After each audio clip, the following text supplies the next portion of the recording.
नमस्कार बच्चों, मैं निर्मल सिंह आप सभी का स्वागत करता हूं आज की इस क्लास में। आज हम पढ़ने वाले हैं कक्षा 8 में इतिहास विषय का अध्याय 4, जिसका नाम है आदिवासी, दिक्कू और एक स्वर्ण युग की कल्पना। इसका भाग 2 है, औपनिवेशिक शासन के दौरान आदिवासियों का जीवन।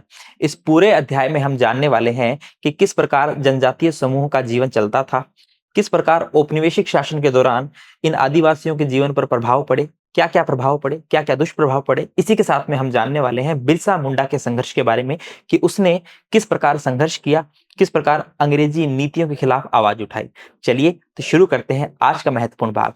आज के भाग में हम जानने वाले हैं कि औपनिवेशिक शासन यानी कि जब ब्रिटिशर्स हिंदुस्तान में आ जाते हैं तो उसके बाद में ब्रिटिशर्स द्वारा बहुत सी नीतियां लागू की जाती है, वन नीतियां लागू की जाती है, जिसके तहत ये जो आदिवासी लोग हैं इनके स्वतंत्र रूप से आने जाने पर रोक टोक लगा दी जाती है। इन्हें बाध्य कर दिया जाता है, एक पर्टिकुलर क्षेत्र में इनको सीमित कर दिया जाता है और जंगलों का जो है वर्गीकरण हो जाता है, क्योंकि अंग्रेज जो है अपने मुनाफे के लिए अच्छी इमारती लकड़ियां प्राप्त करना चाहते थे।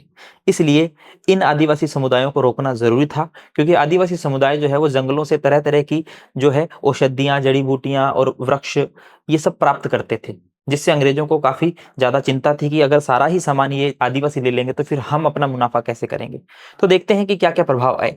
हम यहाँ पर जो है दोस्तों 5 अलग अलग महत्वपूर्ण बिंदुओं में चर्चा करने वाले हैं। जैसे कि सबसे पहले कि आदिवासी मुखियाओं का क्या हुआ। जैसे कि मैंने आपको पिछले भाग में पढ़ाया था कि कुछ आदिवासी लोग जो हैं, कुछ लोग ज्यादा ताकत जुटा लेते थे और मुखिया बन जाते थे, और कुछ लोग उनके अनुयायी बन जाते थे। मुखिया जो है वे स्वयं खेती नहीं करते थे, बटाई पर दे दिया करते थे काम। तो इन मुखियाओं का क्या हुआ औपनिवेशिक शासन के दौरान। इसी के साथ हम बात करें घुमंतु काश्तकारों का क्या हुआ। जो घुमंतु खेती करते थे, झूमिंग खेती करते थे, उनका क्या हुआ। क्योंकि घूम घूम के खेती करेंगे, लेकिन अगर औपनिवेशिक शासन के दौरान वन नीति बनती है, वनों को लेकर कानून बनते हैं, तो फिर इन लोगों का क्या हुआ, जरूर बात करेंगे। फिर हम बात करेंगे वन कानून और उनके प्रभाव, वन कानूनों के प्रभाव क्या पड़े। उसके बाद में व्यापार की समस्या, व्यापार में क्या क्या समस्याएं उत्पन्न होने लगी उसकी बात करेंगे। और फिर काम की तलाश, क्योंकि अगर इन आदिवासी समुदायों को जंगलों में नहीं घूमने दिया जाएगा तो फिर क्या करेंगे, काम की तलाश करेंगे, इधर उधर भटकेंगे, मजदूरी के लिए बाध्य हो जाएंगे। सारी बातें हम करने वाले हैं। चलिए शुरू करते हैं। सबसे पहले आदिवासी मुखियाओं का क्या हुआ। देखिए, आदिवासियों के मुखिया अपने इलाकों पर नियंत्रण रखते थे। यानी कि जब आदिवासी समुदाय जंगलों में रहते थे तो इन्हीं समुदायों में से, इनके कबीलों में से कुछ लोग जो है वे शक्ति जुटा लिया करते थे और शक्ति का जो प्रयोग करते थे उस पूरे एरिया पर, उस पर अपना नियंत्रण रखते थे। और अन्य जो लोग हैं वो उनके अनुयायी बन जाते थे और उनके अनुसार ही काम किया करते थे, कि जैसे मुखिया ने ये बात कह दी तो माननी है, जैसे घर का मुखिया होता है वैसे ही। कई जगह उनकी अपनी पुलिस होती थी। देखिए, शांति व्यवस्था बनाए रखने के लिए पुलिस को भी रखते थे वे। इसी के साथ में वे जमीन एवं वन प्रबंधन के स्थानीय नियम खुद बनाते थे। यानी किस प्रकार जो है जमीन पर खेती करनी है, वनों का किस प्रकार ध्यान रखना है, वनों को किस प्रकार प्रबंधन करना है, ये सारे नियम भी ये मुखिया ही बनाया करते थे। ब्रिटिश शासन के तहत आदिवासी मुखियाओं की शासकीय शक्तियां छिन गई। अब आए अंग्रेज लोग और इन्होंने आदिवासी समुदाय के जो मुखिया थे इनकी शक्तियां छीन ली। वन प्रबंधन की, जमीन प्रबंधन की, ये सारी शक्तियां इनसे छीन ली जाती है। उन्हें ब्रिटिश अधिकारियों के नियमों को मानने के लिए बाध्य कर दिया गया। अब अंग्रेजों ने बोला कि आप जो है अपने नियम मत बनाइए, अब नियम हम बनाएंगे। हम है मुखिया, आप हो हमारे अनुयायी, ठीक है। हम नियम बनाएंगे और उसके अनुसार आपको चलना पड़ेगा। अब आप खुद सोचिए कि कोई कबीला किसी लंबे समय से जंगल में किसी क्षेत्र में रह रहा है, वहां उनका अधिकार है, वहां उनके पूर्वज भी रह रहे थे, अपना जीवन चला रहे थे। अब कोई बाहर का आदमी आ जाए, दिक्कू, और किसको कहा गया है दिक्कू, ये गैर आदिवासी या फिर ये यूरोपियों को ही तो कहा गया है दिक्कू। अब कोई बाहर का व्यक्ति आ जाए और दादागिरी करने लगे, खुद मुखिया घोषित कर दे अपने आप को, तो ये चीज जो है सुनने में बड़ी ही अजीब लगती है। इसलिए विद्रोह होना स्वाभाविक सी बात थी। जैसे कि हम आगे पढ़ेंगे बिरसा मुंडा का विद्रोह, तो वो स्वाभाविक बात थी, वो विद्रोह होना ही था।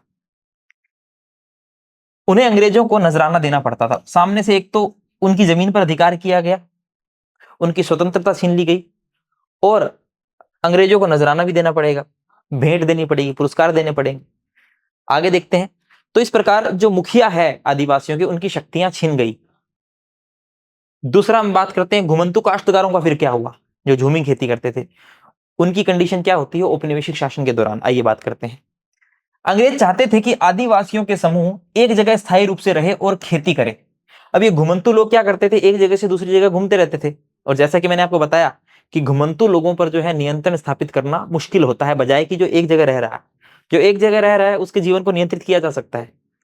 अब जो घूमते फिर रहे हैं उनको कैसे नियंत्रित करें? तो अंग्रेज चाहते थे भाई एक जगह रहें और खेती करें। उन्होंने जमीन के बारे में कुछ नियम लागू किए और उन्होंने जमीन को माप कर प्रत्येक व्यक्ति का हिस्सा तय कर दिया। पूरी जमीन को मापी गई, भूमि की पैमाइश की गई, उसे नापा गया और उसके पश्चात जो है सबका हिस्सा जो है तय कर दिया गया कि चलो आप इस क्षेत्र में रहो, ताकि ये लोग स्थायी रूप से रह सकें, ये घूम घूम कर खेती ना करें, स्थायी रूप से रह सकें। ठीक है। उसके पश्चात उन्होंने यह भी तय कर दिया कि किसे कितना लगान देना है, टैक्स भी देना पड़ेगा। यानी कि भूमि को अंग्रेजों ने बांट दिया और घुमंतु किसानों को जो है, जो घुमंतु काश्तकार हैं, उन्हें अलग अलग टुकड़े दे दिए गए ताकि एक जगह रहकर खेती करें, और उन्हें फिर लगान भी देना पड़ता था। लगान फिक्स कर दिया गया भाई किसे कितना लगान देना है। कुछ किसानों को भूस्वामी और दूसरों को पट्टेदार घोषित कर दिया कि भाई तुम तो भूस्वामी हो और तुम क्या हो, पट्टेदार। पट्टेदार क्या करते थे? पट्टेदार अपने भूस्वामियों का भाड़ा चुकाते थे, जो किराया होता था भूमि का, लगान वगैरह वो चुकाते थे, और भूस्वामी सरकार को लगान देते थे। ठीक है। तो पट्टेदार भूस्वामियों को और भूस्वामी सरकार को लगान दिया करते थे।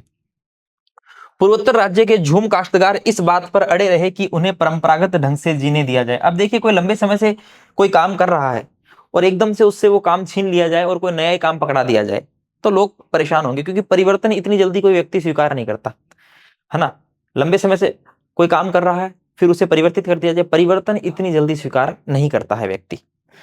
तो वे बाध्य करते हैं अंग्रेज सरकार को कि हमें हमारे ढंग से काम किया किया जाने दिया जाए। अंग्रेज सरकार भी फिर झुकती है। अंग्रेजों को आखिरकार उनकी बात माननी पड़ी और ऐसे कबीलों को जंगल के कुछ हिस्सों में घुमंतू खेती की छूट दे दी गई। फिर एक पर्टिकुलर हिस्सों में छूट दे दी गई कि आप इन इन हिस्सों में जो है घुमंती खेती कर सकते हैं। तो इस प्रकार जो घुमंतू काश्तकार हैं उनको भी नियंत्रित करने का प्रयास किया गया औपनिवेशिक शासन के दौरान। आगे हम बात करते हैं वन कानून और उनके प्रभाव। वन कानूनों का प्रभाव क्या पड़ा? जो ये आदिवासी समुदाय है जो जंगलों में रहते थे, उन पर क्या प्रभाव पड़ा? देखिए, अंग्रेजों ने जंगलों पर अपना नियंत्रण स्थापित किया। अंग्रेज जो है वो रेल लाइनों का निर्माण कर रहे थे। ब्रिटिश काल के अंदर ही जो है भारत में रेल लाइनों का निर्माण होता है। अब रेल लाइन के लिए पटरियां बिछानी पड़ेगी और पटरियों के बीच में जो है स्लीपर लगेंगे। अभी मैं आपको दिखाऊंगा, स्लीपर लगेंगे पटरियों के बीच में, और जो स्लीपर बनते थे वो लकड़ी के बनते थे, और अंग्रेजों को चाहिए थे अच्छी किस्म की इमारती लकड़ी चाहिए थी उनको, और वो मिलती थी जंगलों में। इसलिए जो है वन कानून बनाए गए ताकि आदिवासी लोग जो है वो जंगलों से इन लकड़ियों को काट ना दे, इसलिए वन कानून बनाए गए। जंगलों को राज्य की संपत्ति घोषित कर दिया गया कि भाई राज्य की संपत्ति और सरकार ब्रिटिशर्स की थी।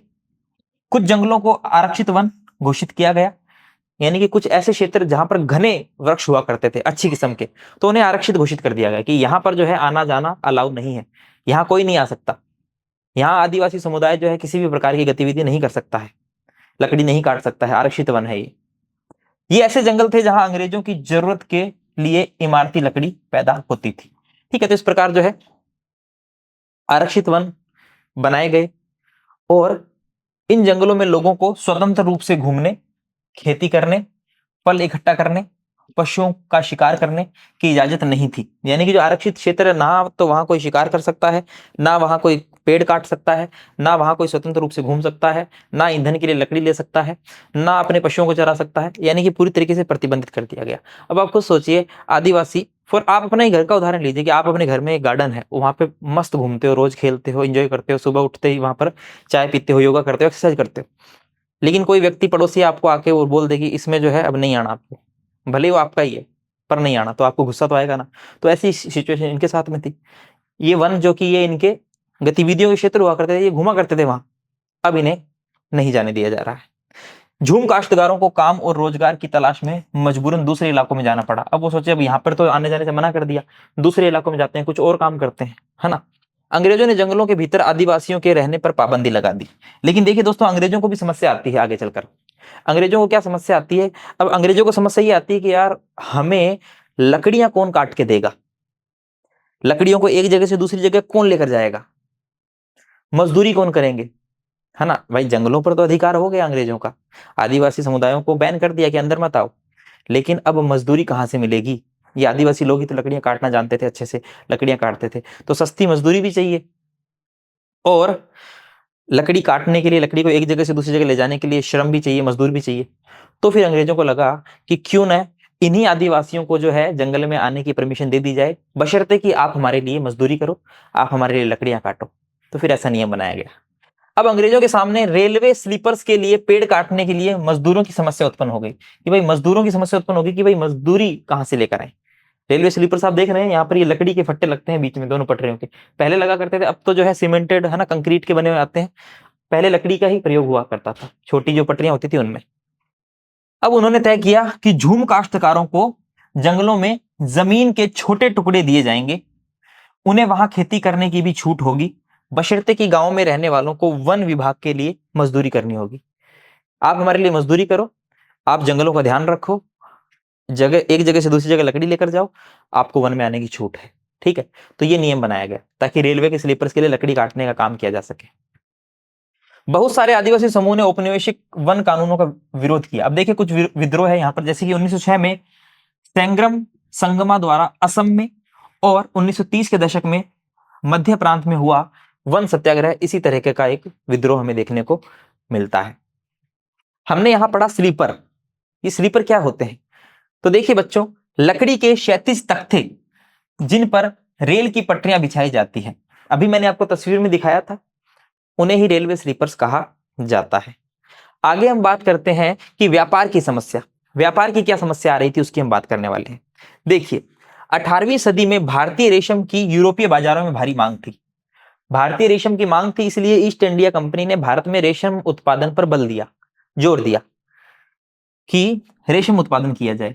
वर्तमान झारखंड में स्थित हजारीबाग के आसपास रहने वाले संथाल रेशम के कीड़े पालते थे। ये जो संथाल समुदाय है, ये भी आदिवासी समुदाय है और ये रेशम के कीड़े पालते थे।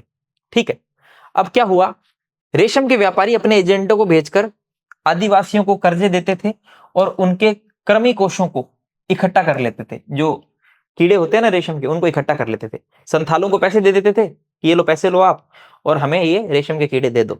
लेकिन होता क्या था, ये जो एजेंट है ये आगे चलकर देखिए इन कृषि कर्मों को बर्दवान या गया में बेच दिया जाता था।